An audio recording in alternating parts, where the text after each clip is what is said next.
کمار۔ ہدایتکار لقمان بتاتے ہیں کہ جب شوکت صاحب نے فلم جگنو بنانے کا فیصلہ کیا تو مرکزی کردار کے لیے نورجہاں کے ساتھ موتی لال کو ہیرو کے طور پر منتخب کیا، لیکن موتی لال جو اس زمانے میں بہت مقبول اداکار تھے، ایک تو مصروف بہت تھے، دوسرے انہوں نے فلم جگنو میں کام کرنے کے لیے 80,000 روپے معاوضہ طلب کیا، جو شوکت صاحب کے لیے قابل قبول نہ تھا۔ شوکت صاحب نے موتی لال کی جگہ کوئی اور موزوں اداکار تلاش کرنا شروع کر دیا۔ جگنو میں انہیں ایک ایسے اداکار کی ضرورت تھی جو بے تکلف ہو، روزمرہ کے انداز میں سادگی سے مکالمے بولتا ہو، ہلکے پھلکے اور ڈرامائی مناظر کے ساتھ بھی انصاف کر سکے۔ لقمان صاحب کو اچانک خیال آیا کیوں نہ یوسف خان یعنی دلیپ کمار کو بھی موقع دیا جائے۔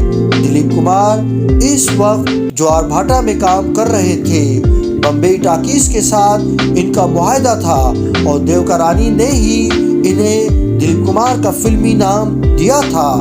لقمان صاحب یوسف خان کے گھر گئے تو وہ انہیں گھر پر ہی مل گئے۔ لقمان صاحب نے انہیں مختصراً فلم جگنو کی کہانی سنائی اور پھر کہا، اٹھو تیار ہو جاؤ، میں اسی وقت تمہیں شوکت صاحب سے ملوانا چاہتا ہوں۔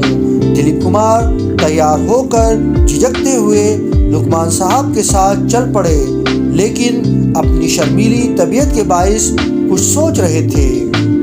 لقمان صاحب شوکت صاحب کے فلیٹ پر پہنچے، اندر گئے تو شوکت صاحب ڈرائنگ روم میں ایک صوفے پر بیٹھے ہوئے اسکرپٹ پڑھ رہے تھے۔ لقمان صاحب نے کہا، شوکت صاحب میں ایک لڑکے کو لایا ہوں جگنو میں کام کرنے کے لیے، آپ اجازت دیں تو اندر لے آؤں؟ ہاں ہاں کیوں نہیں، شوکت صاحب نے جواب دیا۔ لقمان صاحب کہتے ہیں کہ میں یوسف کو لے کر ڈرائنگ روم میں گیا۔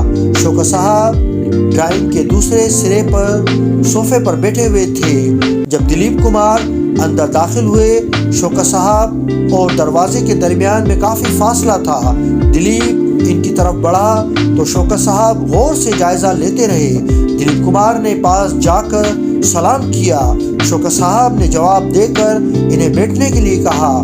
لقمان صاحب کا کہنا تھا کہ جتنی دیر میں دلیپ کمار شوکت صاحب کے پاس پہنچے، اسی وقت شوکت صاحب نے ان کا انتخاب کر لیا تھا۔ اس کا اندازہ لقمان صاحب کو اس طرح ہوا کہ شوکت صاحب نے ملازم کو چائے لانے کو کہا اور دلیپ کمار کو جگنو میں ان کے کردار کے بارے میں بتانا شروع کر دیا۔